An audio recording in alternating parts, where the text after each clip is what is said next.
A werewolf romance written by Olivia Smith. There is a kind of courage that nobody sees coming. Not the loud kind. Not the kind that stands in front of crowds with a sword raised and a speech prepared. The quiet kind. The kind that wakes up before dawn and wraps its chest tight with linen strips and cuts its hair with a kitchen knife over a bucket and looks at itself in the cracked mirror above the wash basin and says simply, without drama, without anyone watching, "This is what has to be done." I was 19 years old the morning I became a boy. Not permanently. Not forever. Just long enough to walk into the place that had destroyed my family and look the man responsible directly in the eye without him knowing who I was. Just long enough to find the proof. Just long enough to do the thing that no one else in my village had the position, or the freedom, or the particular desperation to do. I had all three. What I did not have, what I could not have predicted, standing in front of that cracked mirror with my hair on the floor and the linen tight across my chest, was that the most powerful alpha in the Northern Territories would walk into the same room and look at me and not look away. Before we begin, drop a comment below with your country and what time it is right now where you're watching. Whether it's sunrise in Nairobi, midnight in New York, afternoon in Canada, or evening in France, I want to know. Don't just sit back. Tell me where in the world you are. Now let's dive into the story. Chapter 1. The morning I cut my hair. The knife was not sharp enough. This was the first practical problem of the morning, and I dealt with it the way I had learned to deal with practical problems over the past 8 months, by not stopping. A dull knife still cuts. It just takes longer and it hurts more, which was, I had come to understand, a reasonable description of most things worth doing. My name is Veera Soln Karath. By the time the sun came up over the eastern ridge of Dunvel village, my name would be Vel. Just Vel. A boy of no particular family, passing through from the lower territories, looking for work at the Dunvel trading post. The trading post where Magistrate Orvael Dusk conducted his business. The trading post where, 8 months ago, my father had gone to contest the land seizure and had come home with broken hands and a document bearing a seal. He did not recognize that stripped the Karath family of everything we had built in 4 generations. My father's hands had not healed correctly. They never would. He could not grip a tool. He could not work the land even if we had land to work. He sat in the one room we still occupied, the rest of the house having been seized along with everything else, and he looked at his hands and said nothing, and my mother cooked what little we had left on a fire that was getting smaller every week. I had 8 months of that silence. 8 months of watching my father's hands. 8 months of collecting every fragment of information I could find about Orvael Dusk. His methods, his records, his network of false documentation, the specific way he manufactured legal seizures that were impossible to contest because the seals were real, and the witnesses were paid, and the victims were, by the time they understood what had happened, already dispossessed and therefore without standing. I had built a case that I could not present as Veera Karath, daughter of Fennec Karath, dispossessed villager with no standing and significant motive. No one would hear it. No official would take it from me without immediately identifying my interest and dismissing my evidence as the complaint of a desperate family. But a boy, a passing worker with no connection to anyone. A boy who had stumbled into the right information through innocent proximity. A boy they might not think to dismiss. I finished with the knife. The hair on the floor was dark and longer than I had kept it in years. My mother had always insisted on the length, some combination of tradition and the particular way she felt about her daughters looking like daughters. I looked at it on the floor of the washroom, and I felt something move through me that I did not pause to examine. There was no time for that. The linen strips next. I had practiced this twice, in the middle of the night when the house was quiet, to understand how tight was necessary and how tight became impossible. Breathing mattered. Moving mattered. I would need to be able to run if running became necessary, and I would need to be able to pass physical proximity without the wrapping becoming obvious. The third try was the correct tightness. I put on the clothes I had spent 2 weeks assembling without anyone noticing. A plain work shirt from the market, 1 size too large, which was the correct size for a boy of slight build. Heavy trousers with a belt. Boots that were my own, but masculine enough to pass. A jacket with a high collar that sat right and changed the line of my jaw. I looked in the cracked mirror. The person looking back was not me. Not entirely. Not Vera, with her mother's specific look about the eyes and her father's line of the jaw. The person in the mirror was someone constructed, assembled from practical decisions and available materials, and the particular determination of someone who has nothing left to lose, except the people she is doing this for. I looked at this person for a long moment. Then I picked up my bag, which contained the evidence, 3 months of collected documents, copied in my own hand from originals I had accessed through a specific chain of careful maneuvers I had begun in the 5th month of my father's silence, and I walked out of the washroom. My mother was at the fire. She looked up when I came in. I had not told her. I had made this decision deliberately, with the full understanding of what it cost. She would be frightened. She would try to stop me, and I could not be stopped, and making her try and fail would be worse than the alternative. She looked at me. For a long moment she did not speak. Then she crossed the room, and she put her hands on either side of my face, the face that was not quite her daughter's anymore, assembled and constructed, the hair gone, the jaw different in the morning light, and she looked at me with her whole face. "Come back," she said. Not "don't go." Not "this is dangerous" or "you are a girl" or any of the things she had every right to say. Just, "come back." "I will," I said. She let go. I went out the door.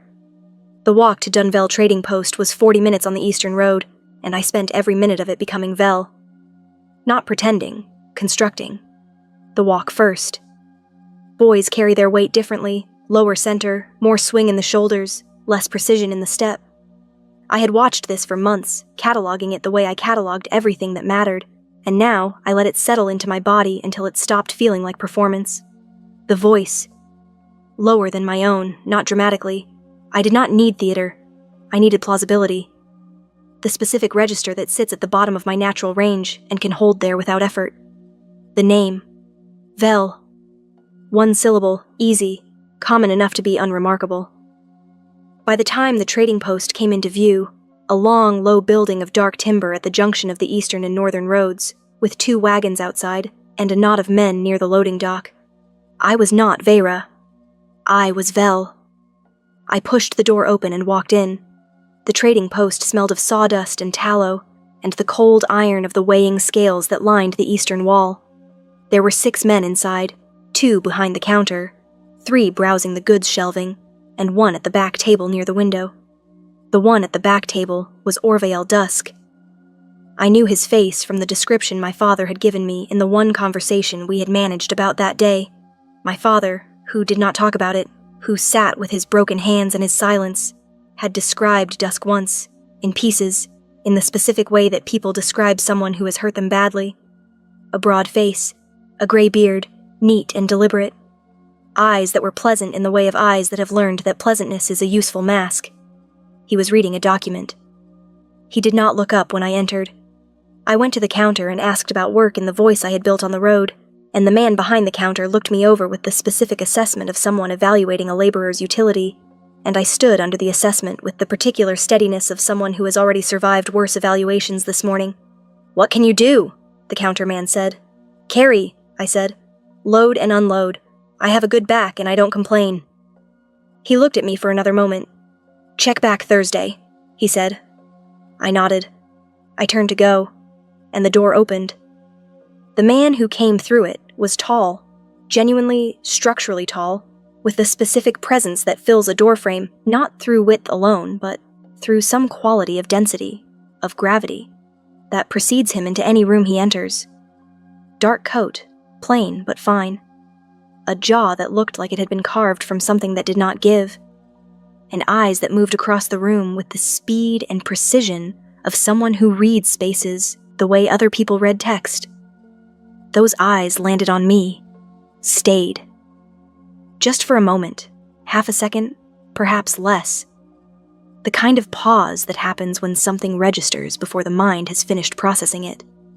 Then they moved on, scanning the room, and the man walked toward the back table where Orvael Dusk was already rising with the specific eagerness of someone greeting a person of significant rank. I walked out the door. My heart was doing something it had not done all morning. I pressed my back against the outside wall of the trading post and breathed. Who was that? The crest at his collar. I had seen it for less than a second. Dark leather, silver pin, a specific device I had not recognized in the moment, but which was settling now in my memory with the slow clarity of something that needs a moment to develop.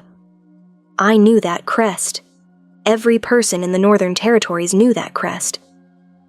I stood outside the trading post with my constructed face and my linen-wrapped chest and my bag full of evidence, and I understood that whatever I had planned for this morning had just become something else entirely. The Alpha King of the Northern Wolfen Territories was inside, and he had looked at me. Chapter 2. What Orvale Dusk built. My father's name was Fennec Carath. He was, before his hands were broken, the most capable man in Dunvale village. Not the wealthiest. The Carath family had land and a small mill, and the specific social standing of people who have been in one place for 4 generations, and are known quantities, trusted quantities, the kind of family that other families come to when something needs doing correctly. Not rich. Solid. The kind of solid that takes generations to build, and one morning to destroy. I need to go back to understand how one man destroyed it. Orvale Dusk arrived in Dunvale 3 years ago. Not as a magistrate. That came later, after the groundwork had been laid in the careful, patient way of someone who understood that positions of official power are most useful when they have been built rather than inherited. He arrived as a land assessor, a regional official of mid-level rank, sent from the territorial administration to update the Dunvale land records, which had not been formally reviewed in 11 years. This was real. His appointment was real. His credentials were real. What was not real was what he did with the access those credentials gave him. I had spent 3 months reconstructing this, working backward from what had happened to us, and forward from what I could find in the regional records office, which I had accessed twice, through a contact my father's old friend Bresson had provided, as a clerical assistant helping to file documents, while quietly photographing others with the specific patience of someone who understands that you take what you can reach. The method was elegant in the way that certain crimes are elegant, not morally, but structurally. Dusk's land assessment process required property owners to provide original documentation of their land grants and boundary agreements. In most cases, these documents were old, sometimes very old, the original grants going back 2 or 3 generations, written in the formal legal language of a previous era, with seals and signatures that were authentic, but whose authenticity was not easy to verify quickly. He would receive these documents. He would return copies. The copies were accurate in every visible detail. What they changed was invisible, specific clauses, buried in the secondary language, that created conditions under which the land could be seized by the territorial administration, under circumstances that appeared legitimate, but had been engineered into the document itself. A clause specifying that the grant was conditional on a particular use that the family had never been informed was a condition. A clause specifying a debt instrument that did not exist in the original. Small things, precisely placed. He had done this to 11 families in Dunvale before my father. He had done it to at least 30 families across 4 villages. I knew this because I had found 3 of the other families, carefully, over 5 months, and had compared their documents to mine and identified the pattern. The specific placement of the false clauses. The specific seal he used, not the official regional seal, but a secondary seal, less familiar, that appeared legitimate to anyone not specifically looking for it. I had looked for it. I had found it in every case, and I had built, in my 3 months of careful collection, a document that showed the pattern across 14 cases, enough to establish that this was not error, not variation, not isolated, but systematic, deliberate, repeated. What I needed was something more. Dusk was careful. His official position gave him access to the administrative machinery that made his documentation appear legitimate, and legitimate documentation is very difficult to contest after the fact.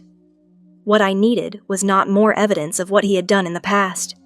I needed evidence of what he was doing now, which was why I needed to be inside the trading post, which was why I needed to be Vel instead of Vera, which was why I had spent 8 months building toward a morning that had now been complicated by the presence of the Alpha King of the Northern Wolfen Territories, who had walked through a door and looked at me with wintered dark eyes for half a second before I walked out. I pushed off from the wall. I needed to think. The Alpha King's name was Cayden Raven. I knew this from the general knowledge that circulated through the northern villages the way weather circulated, not officially, not through any document, but through the accumulated conversation of people who understood that knowing who held power over your territory was simply practical. He was 28. He had held the Wolfen Crown for 5 years since his father's death. He was known for 3 things: the specific quality of his administration, which was efficient in a way that left little room for corruption of the kind Dusk practiced, the fact that he did his own inspection tours rather than sending deputies, and the quality of his attention, which people who had encountered it described in terms that made it sound less like looking and more like being read. He had looked at me for half a second, long enough to register something. The question was, what? I had passed the counterman's assessment without difficulty. I had moved and spoken and held myself as Vel consistently enough to withstand a transactional evaluation. But the Alpha King's assessment was not transactional, and it had not been brief in the way of someone scanning a room and moving on. It had been brief, but specific. Targeted. Had he seen through me? I did not know. What I knew was that he was inside the trading post with Orvale Dusk, and whatever conversation they were having was relevant to everything I had spent 3 months building, and I needed to know its content. The window, the back table where Dusk sat, was adjacent to the trading post's rear window. A small, high window, the kind designed for light rather than view, with a latch that I had observed from inside was not fully engaged.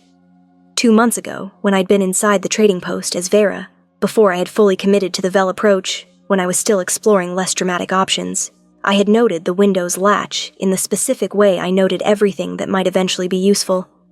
I went around the back. The window was 7 feet up. There was a stack of empty crates against the rear wall, supply returns, waiting to go back to the depot. I stacked 2 and climbed them and put my eye to the gap at the window's edge. The back table was visible. Dusk was seated again. The Alpha King, Cayden Raven, was standing, which meant he had not committed to a conversation of any duration, which meant either he was leaving or he was waiting for something. I watched. Dusk spoke. I could not hear the words. The window was too sealed and the gap too narrow, but I could see his face and his hands, and Dusk's hands told a story his face tried to conceal. They were moving too much. The specific movement of hands belonging to a man who is managing something internally and does not have full control of the management. The Alpha King was not speaking. He was listening with the quality of attention I'd been told about, the kind that made people feel read rather than looked at, and Dusk's hands were moving too much, and something was happening at the back table of the Dunville trading post that I needed to hear. I pressed my ear to the gap. Fragments. Pieces. The Kareth assessment was fully documented. My father's name. My hands on the windowsill went still. Regional records confirm the original clause.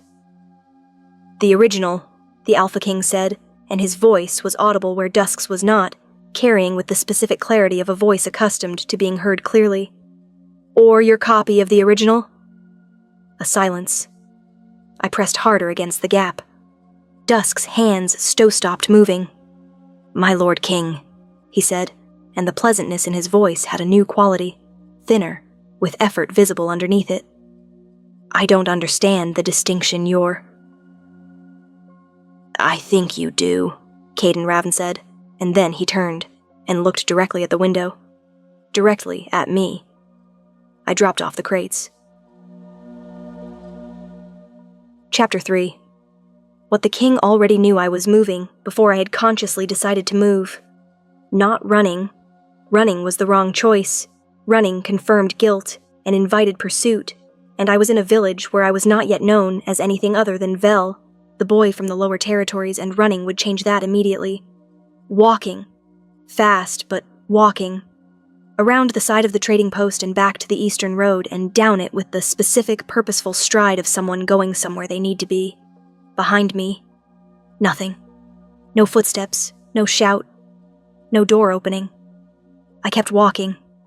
30 seconds. A minute.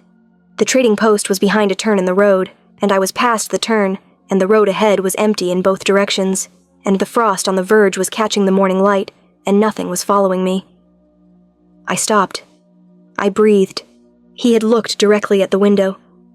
The angle had been wrong for him to see my face clearly through the gap. I had been above the line of direct view, my eye to the crack rather than my face fully visible. But the position, a figure on stacked crates at the rear window, was unmistakable in its intent. He knew someone had been there. He did not know it was me. He could not. Half a second in a doorway and a glimpse of a figure at a window were not enough. Were they?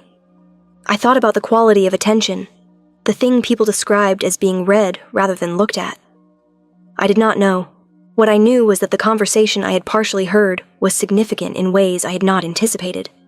The original, or your copy of the original. The Alpha King was not here for the trade route inspection that Bresson's contact had mentioned as the official reason for the royal visit. He was here because he already knew something about Dusk.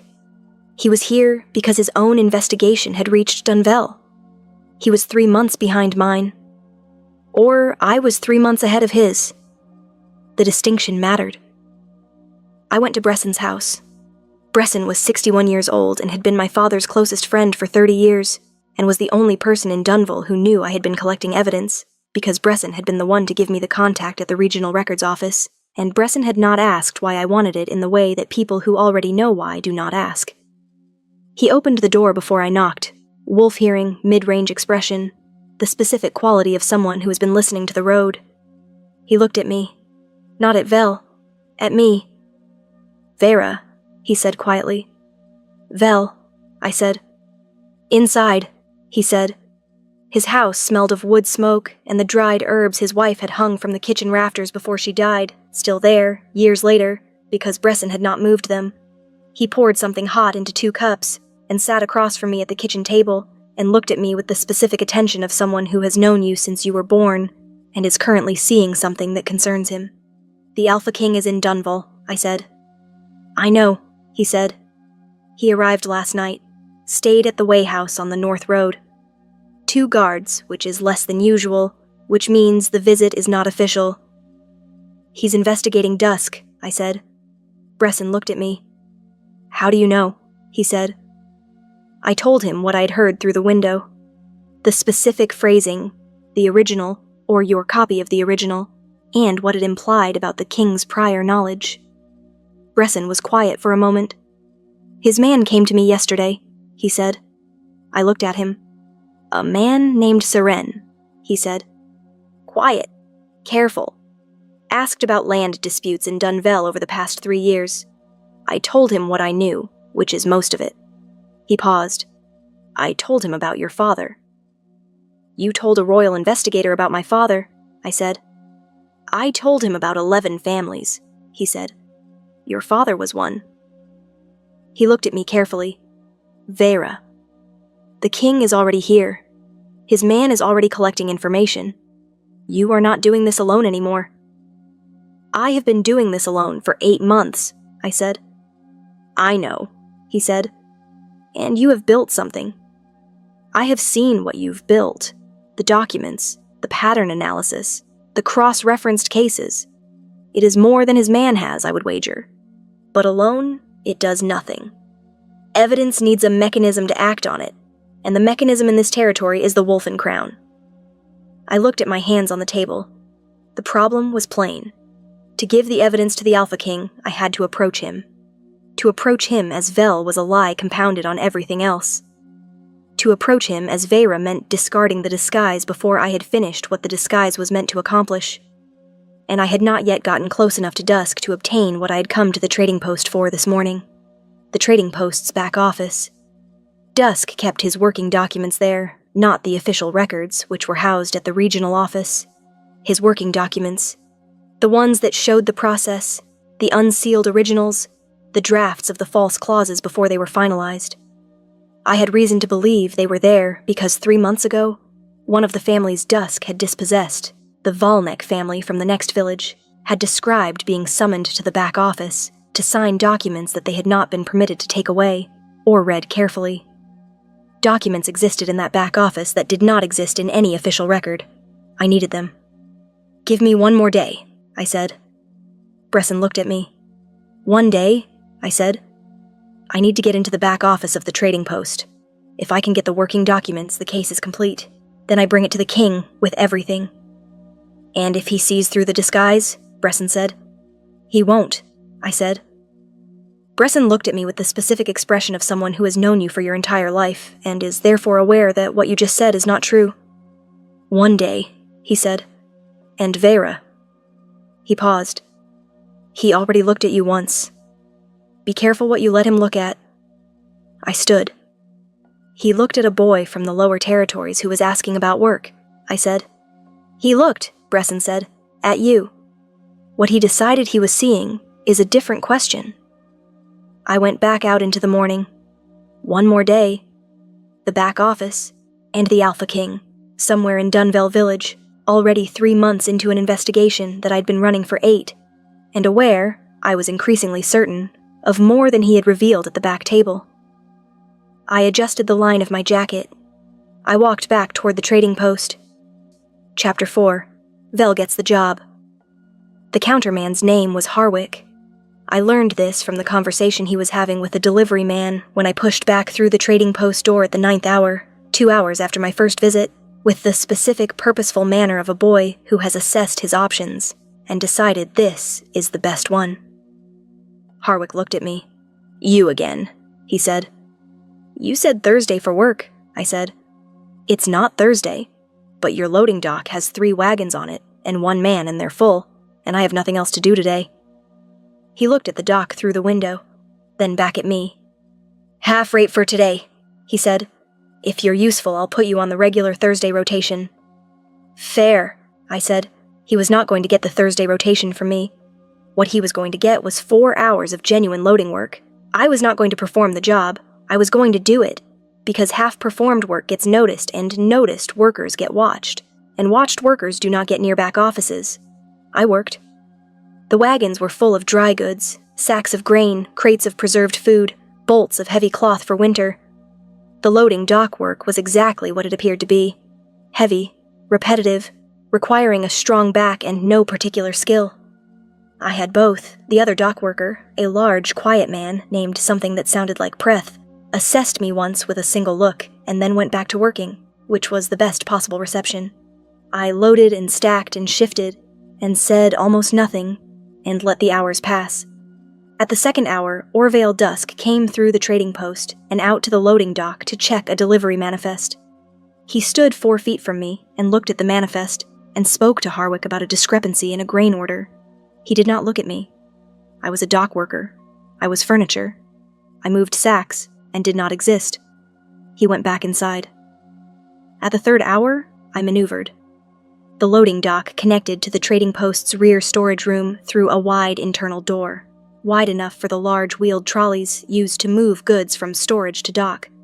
This door was propped open during active loading to allow the movement of the trolleys.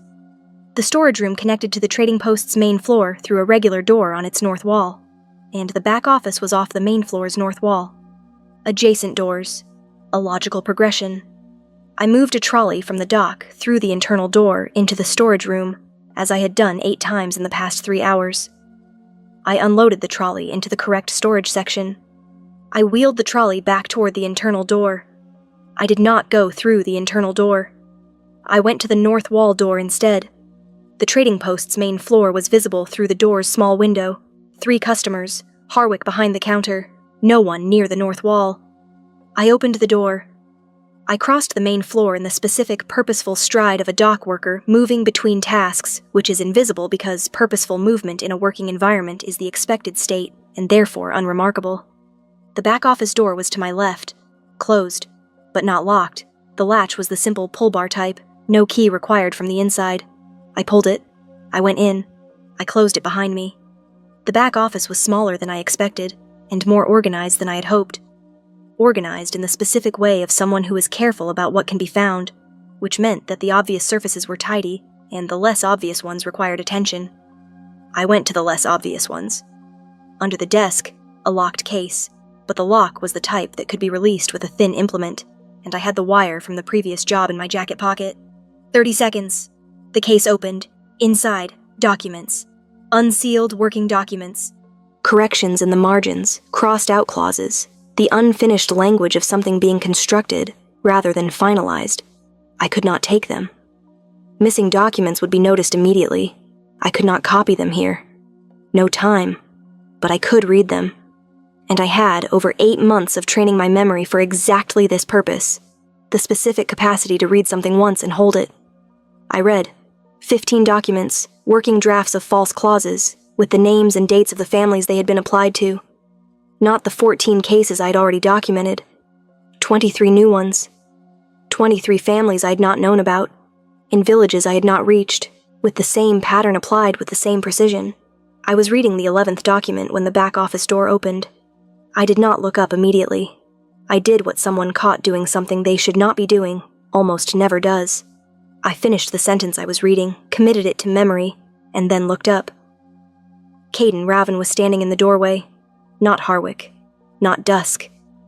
The Alpha King in his dark coat, with his carved jaw and his winter dark eyes, looking at me with the specific quality of attention that I now understood, was not about intimidation. It was about precision. "Vel," he said, from the lower territories. "My Lord King," I said in Vel's voice, in the lower register, holding it. He looked at me for a long moment. Then he stepped inside and closed the door behind him. "How many did you read?" he said. I looked at him. 11, I said. "How many more in the case?" I looked at the open lockbox, then at him. 15 total, I said. "Read the rest," he said. "I'll listen at the door." I stared at him. "My lord." "You have approximately 4 minutes before Dusk returns from the Wayhouse," he said. "Read." I read. Chapter 5 continues.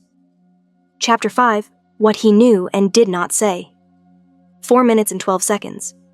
That was how long it took me to read the remaining 4 documents and commit them to memory, during which Caden Raven stood at the back office door with his ear to the wood and his body between me and anyone who might enter, with the specific calm of someone who has been in significantly more dangerous situations than a trading post back office, and found them manageable. When I finished, he looked at me. "Close the case," he said.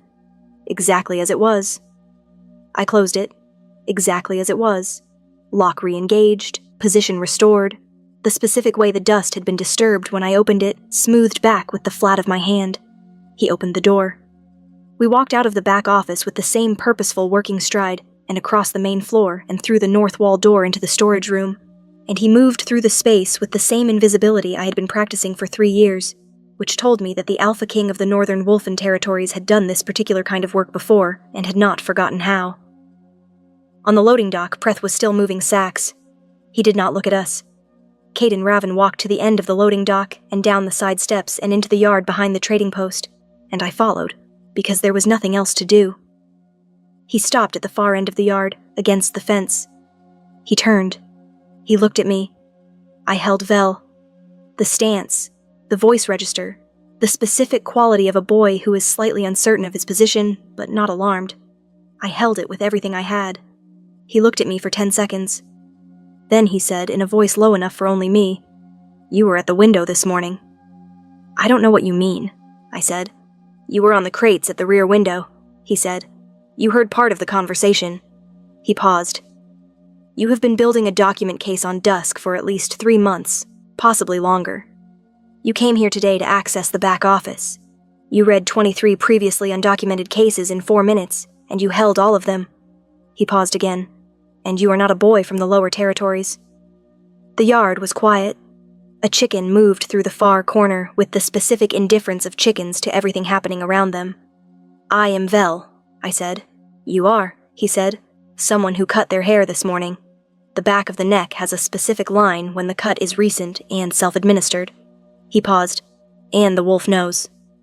I went still. "The wolf," I said. "I am an Alpha King," he said. "The wolf reads things that the human eye cannot. It has been doing so since the doorway this morning." He paused.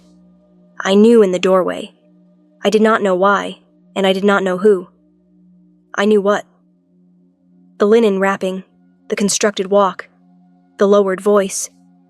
All of it sufficient for the human assessment, insufficient for a wolf of his rank." I looked at him. Then I stopped holding Vel. Not dramatically, I did not change posture or speak differently or make any announcement of the change. I simply stopped spending the energy on the construction and let whatever was underneath come back to the surface. Vera, in her brother's clothes, with her kitchen knife hair, standing in the yard behind the Dunville trading post. He looked at me. His expression did not change.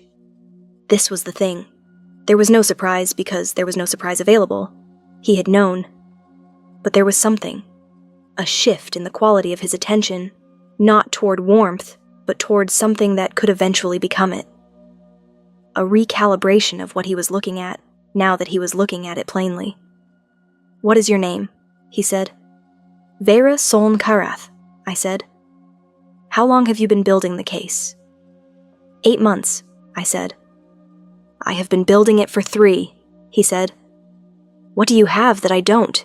I told him. "Not everything. Not in the yard behind the trading post with Preth 20 meters away and dusk due back from the weighhouse. But the outline. The pattern analysis across the 14 cases I had documented before today. The specific seal. The clause placement methodology. The 3 families from other villages who had agreed to provide testimony." He listened. "You have more than I do," he said. "Yes," I said. "Why didn't you bring it to the regional authority?" "I am Vera Karath," I said.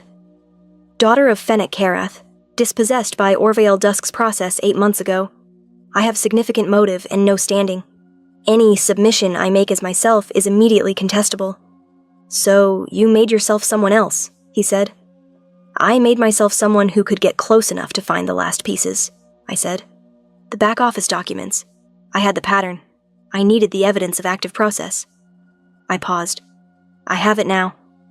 He was quiet for a moment. "You need a mechanism," he said, "to act on what you have." "Yes," I said.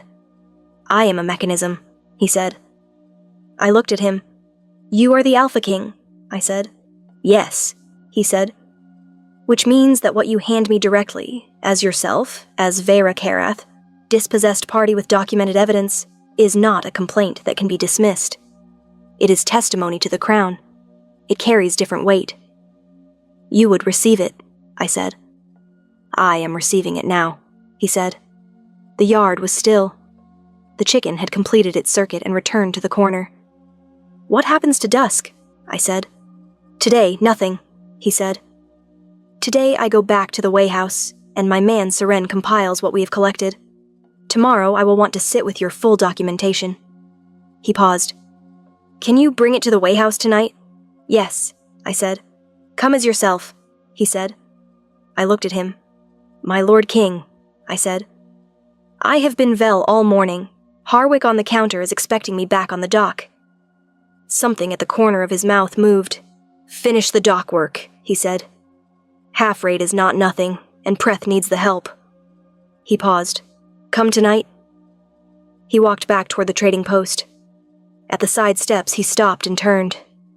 "Vera Soln Karath," he said. 8 months. Alone." "Yes," I said. He looked at me for one moment with the winter-dark eyes. "Tonight," he said. He went inside. I stood in the yard with the chicken and my kitchen knife hair and the 23 new cases living in my memory, and I breathed, and I went back to the dock. Chapter 6 continues. Chapter 6. The Weighhouse Table.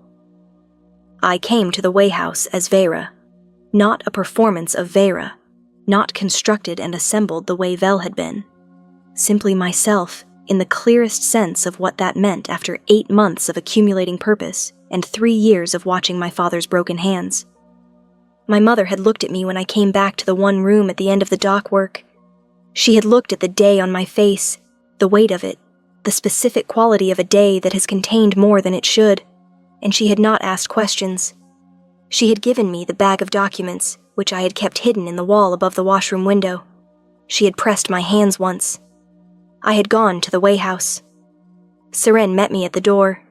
He was exactly as Bresson had described, quiet, careful, with the efficient manner of someone who processes information for a living, and has arranged his entire presentation around not being memorable. He looked at me once, took the bag, and led me inside. The weighhouse's back room had been converted into a working space. Seren's, by the look of it, maps and documents spread across the table in the organized way of someone who has been working systematically through a large problem. The lamp was turned high. 2 chairs. Caden Raven was in one of them. He had changed from the morning's dark coat into something plainer. A working shirt, dark, with the sleeves pushed back. He looked less like a king, and more like a man who had been working for several hours and intended to continue. He looked up when I came in. "Sit," he said. I sat. He nodded to Seren, who took the bag and began laying documents across the table with the precise, methodical quality of someone cataloging, rather than simply reading. "Tell me the method," Caden said. "How you built it," I told him. Not the personal parts, not my father's hands, or my mother at the fire, or the 8 months of silence that had accumulated in the one room like a physical substance. The methodology. How I had identified the pattern, how I had accessed the regional records, how I had found the 3 families and cross-referenced their documents against ours, how I had developed the understanding of the specific false seal and its variations across cases. He listened with the quality I had come to recognize, entirely precisely, without the restless quality of someone waiting for their turn to speak. And he asked questions. Not many, but good ones. The kind that identified the gaps in what I had built and pushed directly toward them. "The seal variation," he said at one point. "You said it changes between cases. Is the variation random or patterned?" I looked at him. No one had asked me this yet. I had noticed the variation but had not analyzed it because it seemed like a minor detail relative to the larger pattern. "Patterned," I said slowly, working through it as I spoke. "It changes with the geography. The seal used in Dunville is different from the one used in Vethwick, which is different from the one used in Cairn. Each village has its own variant." I paused. "Which means he has multiple seal sets." "Which means," Caden said, "multiple people involved in production." "He's not doing this alone," I said. "No," he said. "He never was. The documents require a level of legal precision that Dusk has, but also require access to the official seal repository that he alone does not have." He paused. "Someone in the territorial administration is providing the access." This was the piece I had not had. The piece 3 months of his investigation had found that 8 months of mine had not. "Who?" I said. "We are close," he said. "The working documents from the back office today. Seren, the date stamps." Seren was already there. 3 of them carry processing marks from the administration office on the 14th of last month, he said. "Registrar Holt's division." "Holt," Caden said. Seren nodded. "Then we have both ends," Caden said. He looked at me. "Your evidence establishes the pattern and the scope. Mine establishes the internal administration connection. Together, it holds," I said. "It holds," he said. We worked through the night. Not romantically, not in the way that stories sometimes arrange the working through the night, with the significance of proximity and the warmth of shared lamplight doing a narrative job. We worked. Seren organized and cross-referenced. Caden wrote and directed.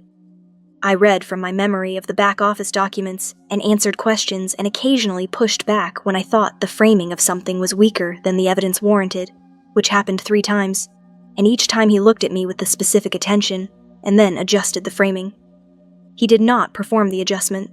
He simply made it because the pushback was correct, and he was the kind of person who responded to correctness rather than to the source of it. At the 3rd hour, Seren left to rest. The room was quieter. Caden looked at the documents spread across the table and then at me. "The 3 families who agreed to testify," he said. "They will need protection before the submission is filed. Dusk will move when he sees it coming." "How much time do we have?" I said. "Filing tomorrow," he said. "Which means Dusk will know by evening at the latest." He paused. "The families need to be notified at dawn." "I know where they are," I said. "I'll send Seren with you," he said. "I know you don't need," he said. "Seren goes so that the notification carries royal authority rather than just yours. It protects them in a way your word alone cannot." He paused. "This is not a reflection on your word." I looked at him. "I know," I said. He looked at the table, then at me. Your father, he said. The Kareth land. The mill. I said nothing. It will be restored, he said. As part of the remedy process, all dispossessed parties will have their land returned or compensated at assessed value. He paused. It will take time. The legal process. I know about legal processes, I said. I have been building one for 8 months. The corner of his mouth moved. Yes, he said. You have. A silence.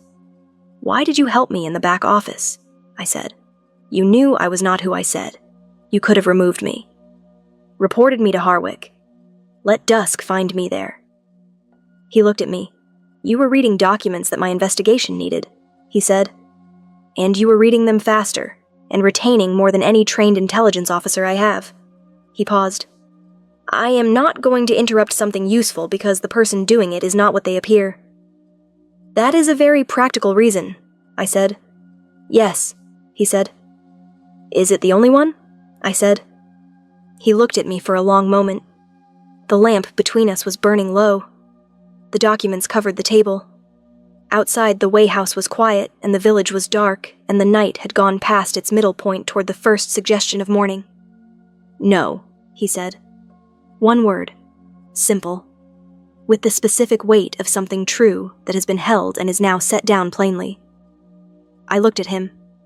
The Alpha King of the Northern Wolfen Territories, in his working shirt with the sleeves pushed back, surrounded by the accumulated evidence of 8 months of my work and 3 months of his, looking at me across a lamplit table in a Way House in Dunvale Village. We should sleep, I said.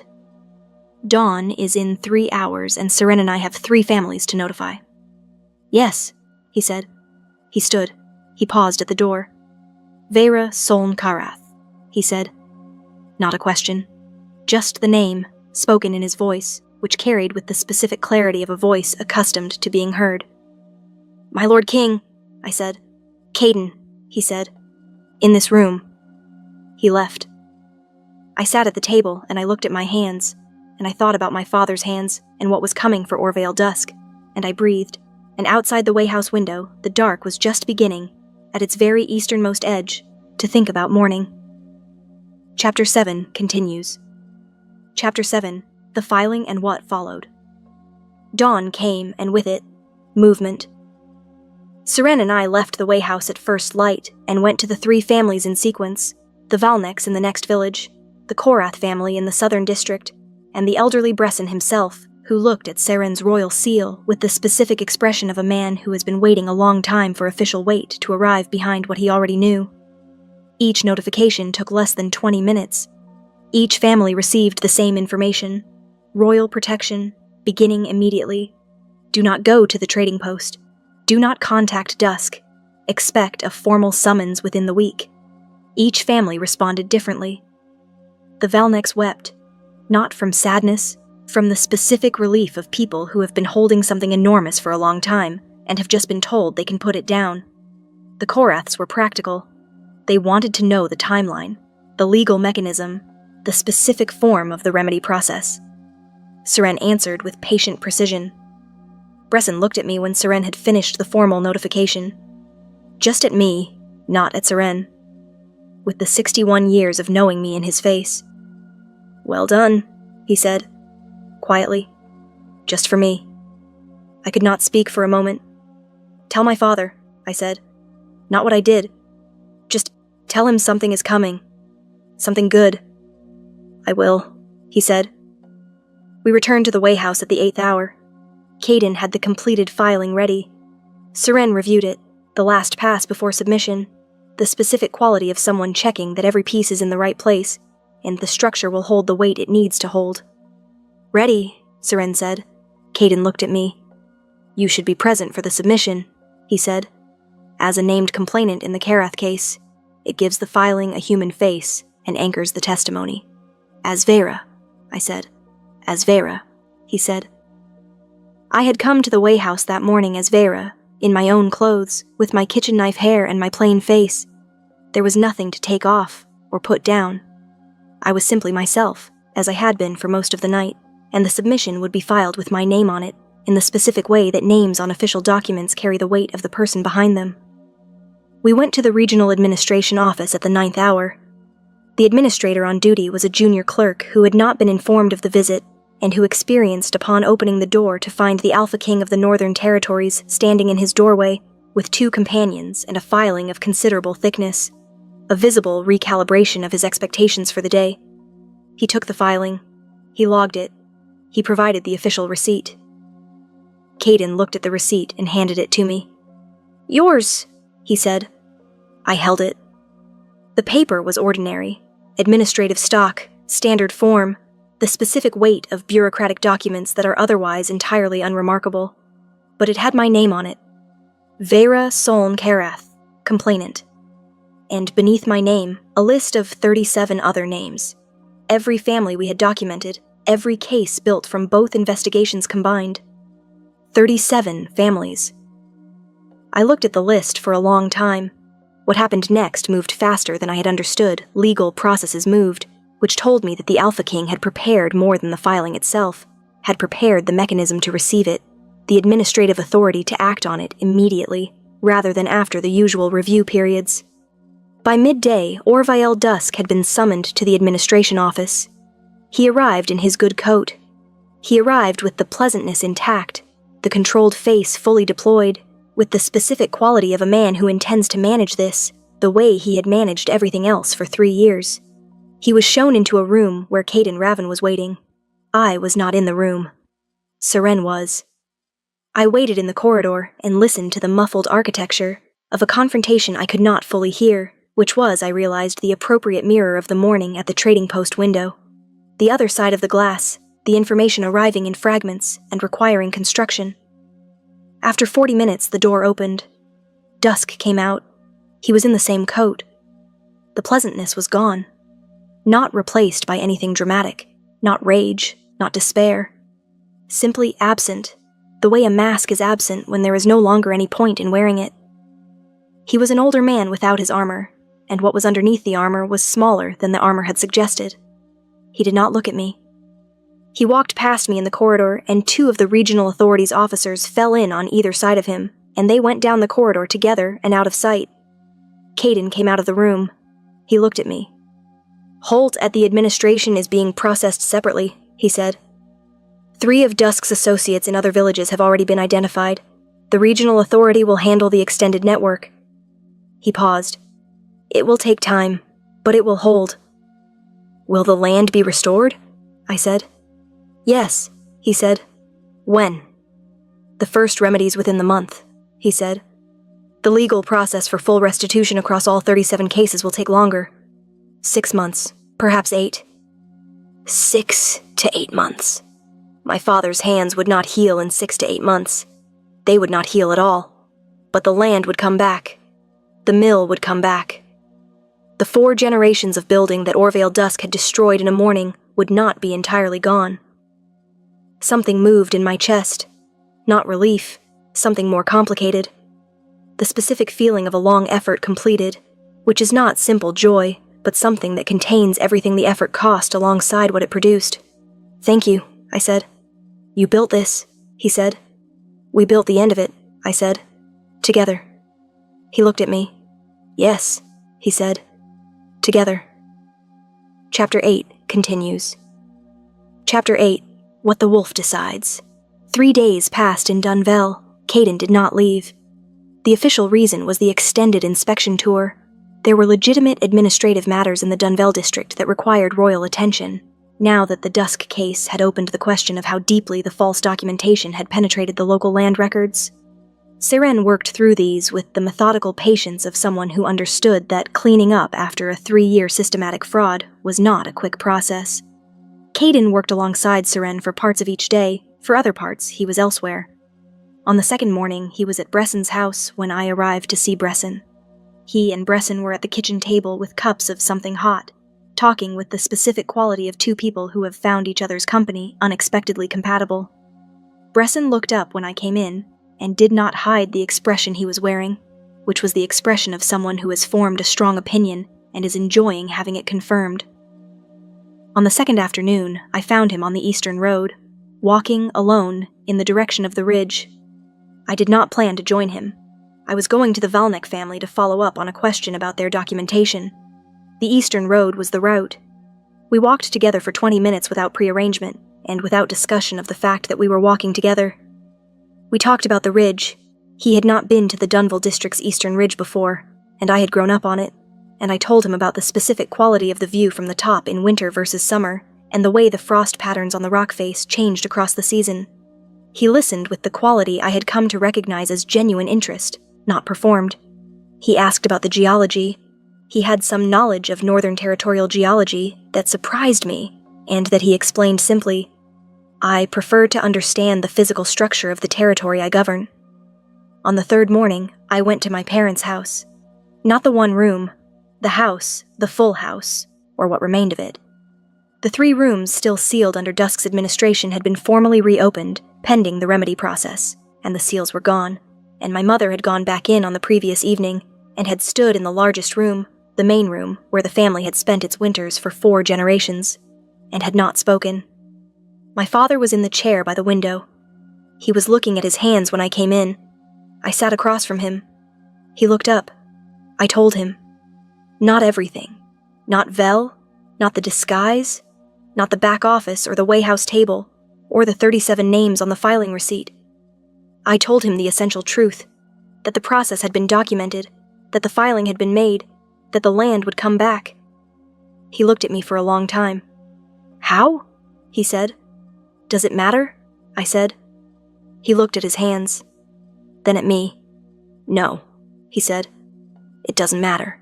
He paused. "Vera, don't," I said.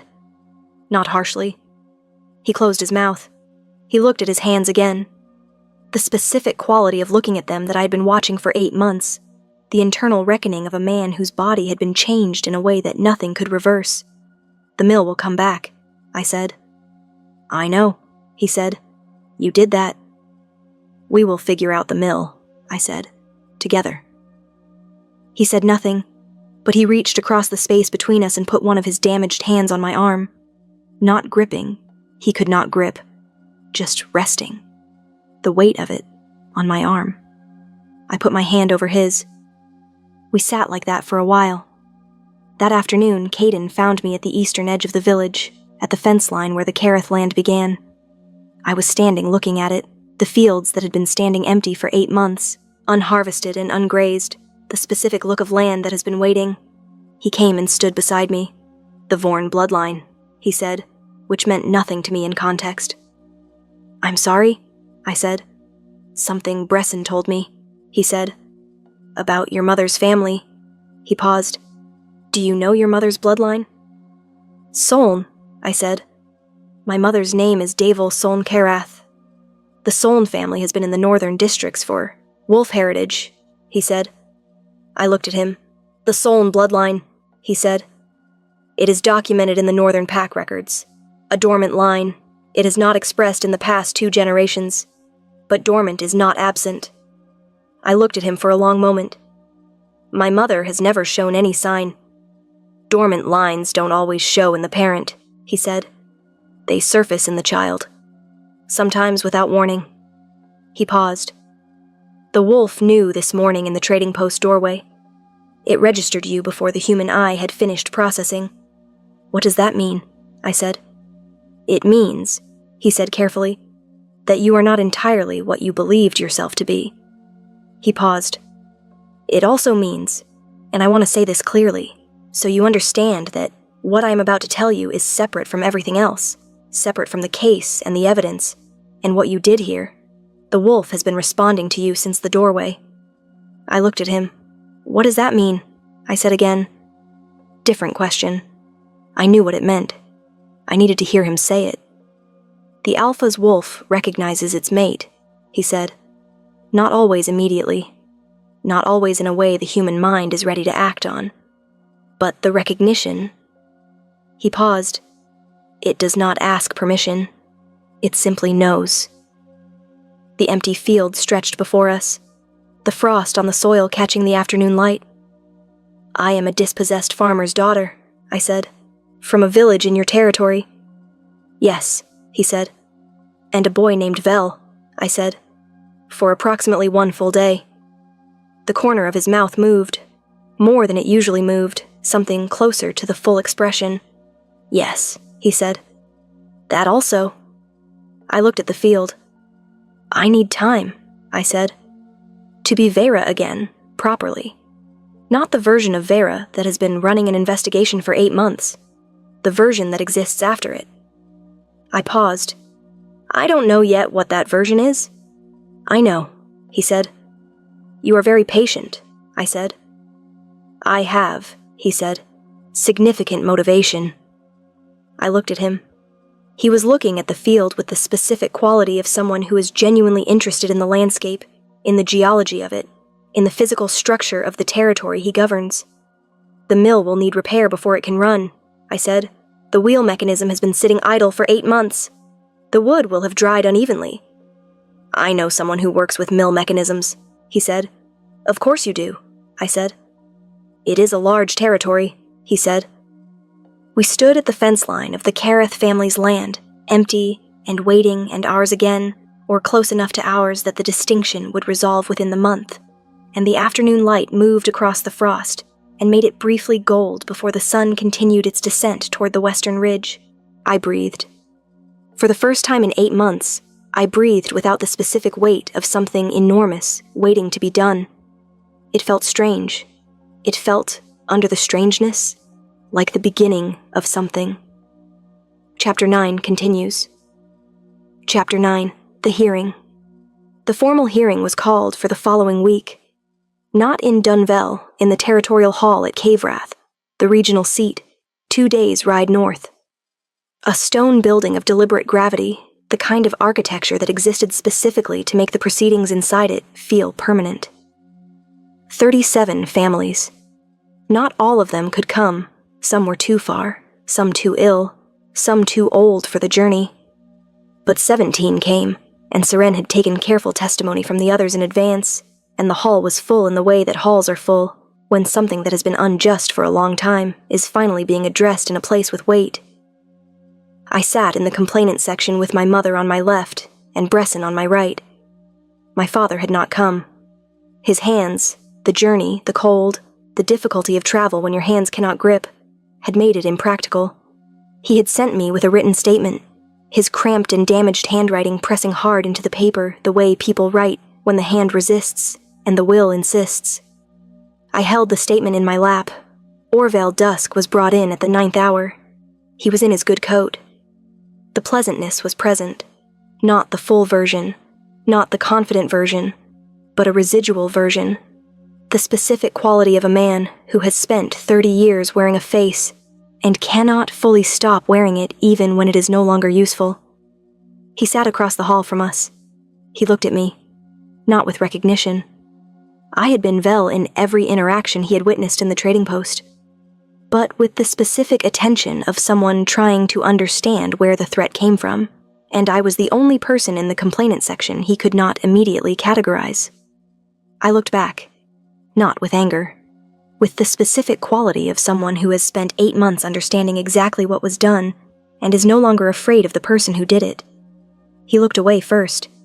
The hearing proceeded with the methodical structure of official proceedings that have been well prepared.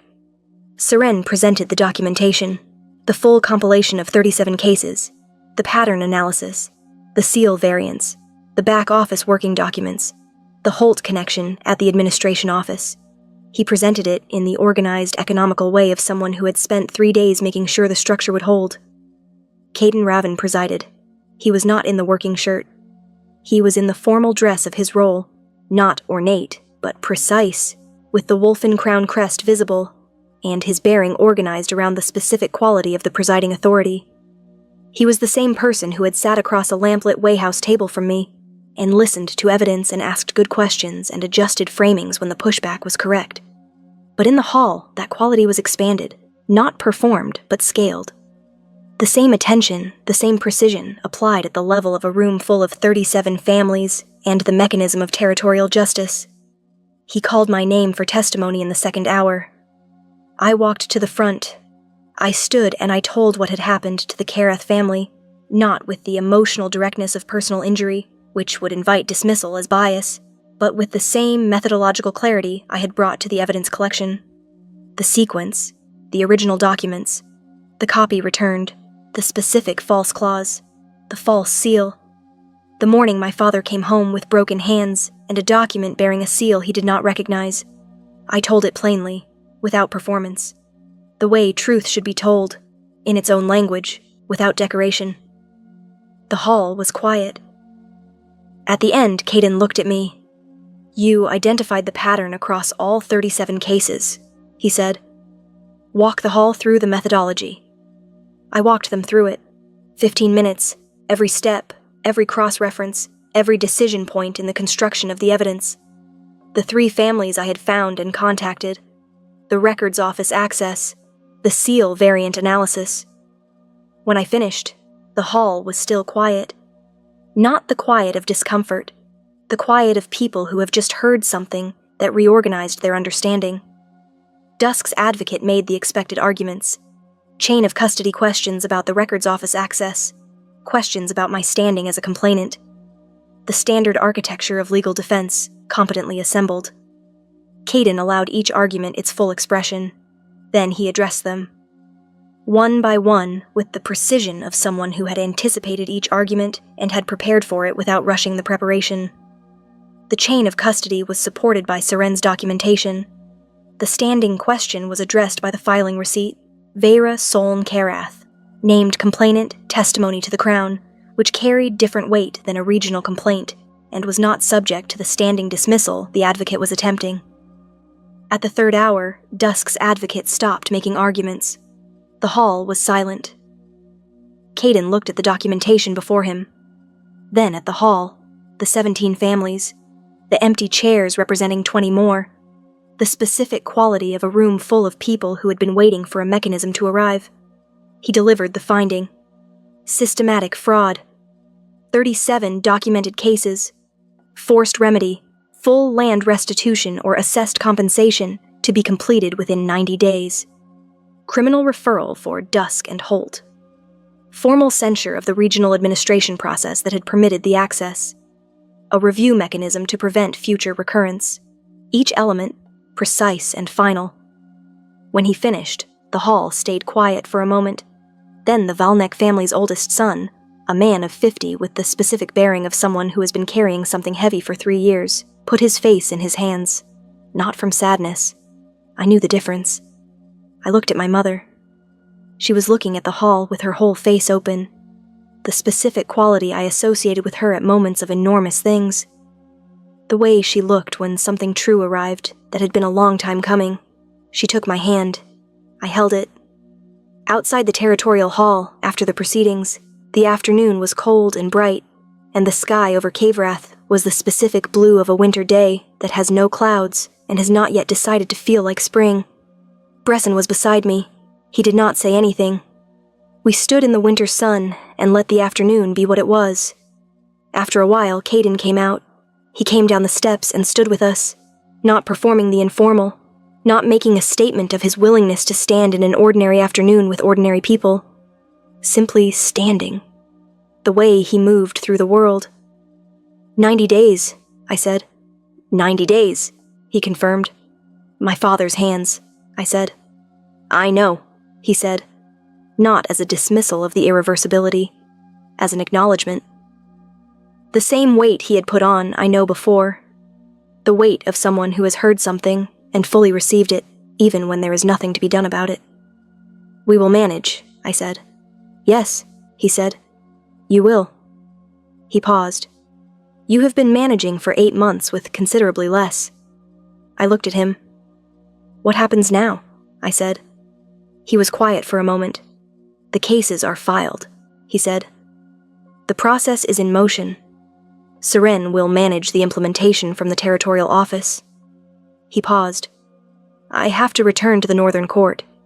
There are matters that have been waiting 3 weeks. 3 weeks?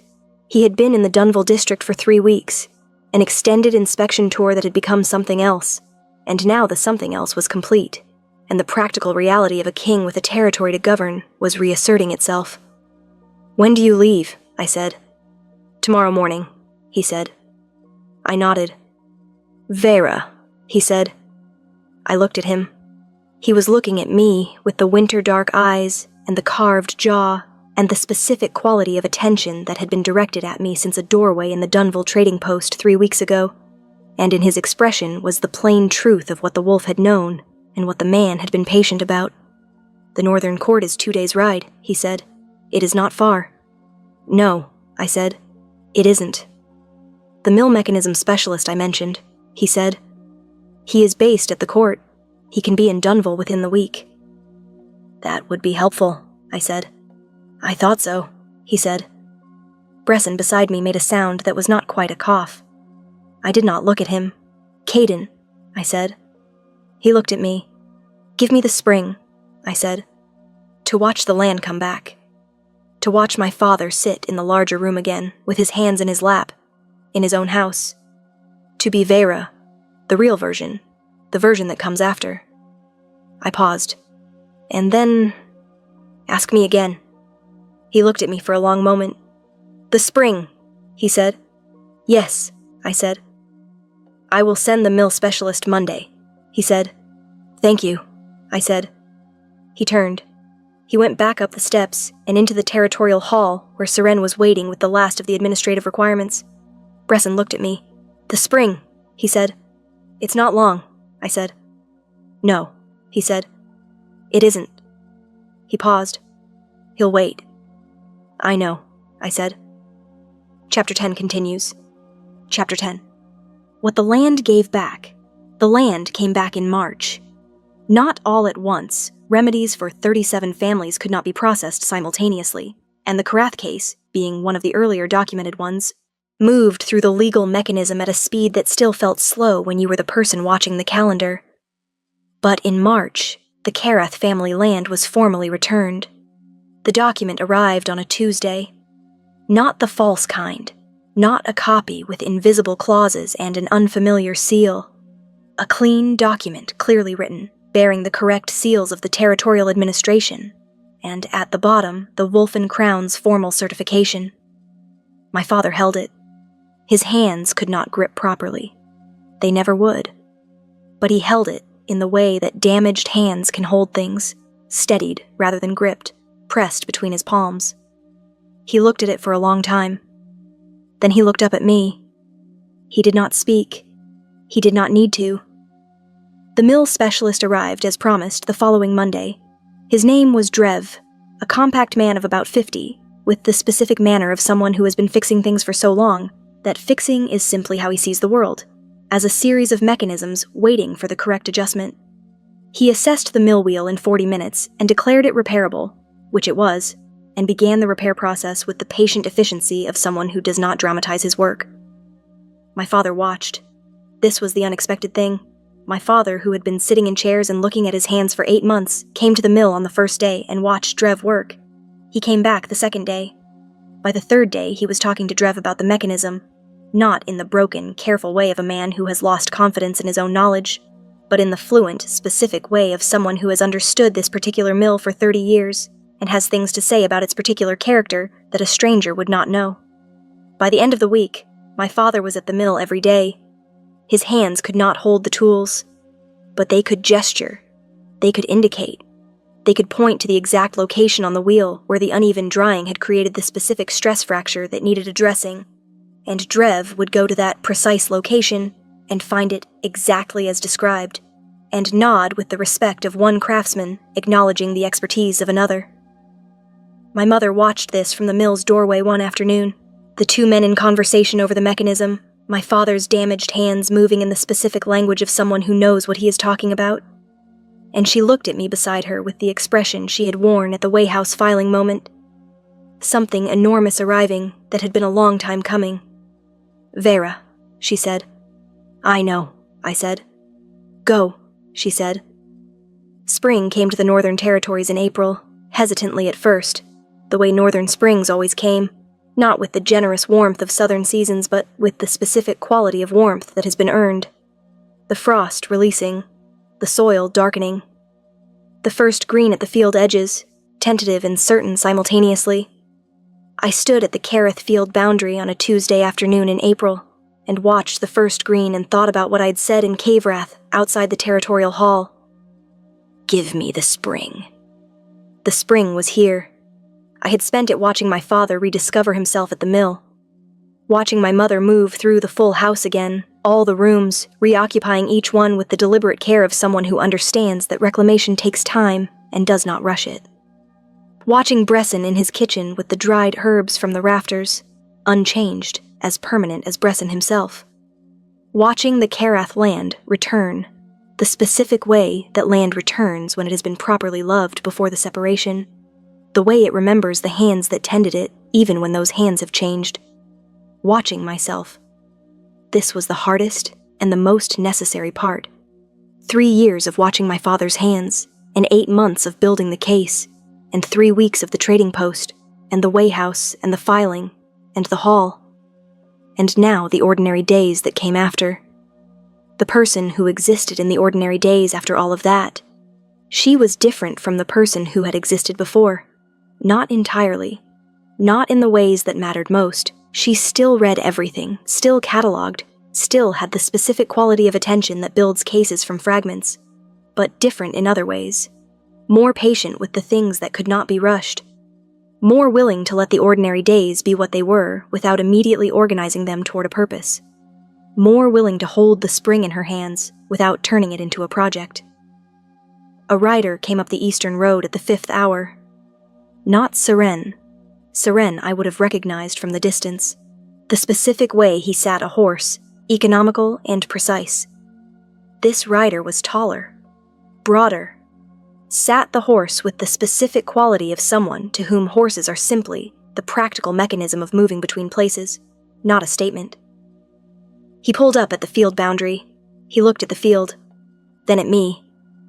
Caden Raven, in his plain, dark riding coat, with earth on his boots from 2 days on the northern road, looking at the Karath family land in April with the specific quality of someone who understands the physical structure of things and is reading what has happened here. The green is coming in evenly, he said. The drainage is good on this field, I said. It was always the best one. He looked at it for another moment, then at me. The spring, he said. It's April, I said. Yes, he said. The mill wheel is repaired, I said. It will run by the end of the month. Drev says the mechanism is sounder than it looks. Drev always says that, he said. He is usually right. He is right in this case, I said. A pause. The field was quiet between us. The first green was real, not a suggestion, not a hope, but actual green, the specific color of a thing returning to itself. You said ask me again, he said. Yes, I said. I'm asking, he said. I looked at him, not at the crest, not at the title, at the man who had stood in the back office of a trading post and said, read the rest, I'll listen at the door, who had sat across a lamplit table and asked good questions and adjusted framings when the pushback was correct, who had sent a mill specialist on Monday and waited through the spring with the specific patience of someone who has decided something and does not need to perform the waiting, who had looked at me in a doorway and not looked away. The Northern Court, I said.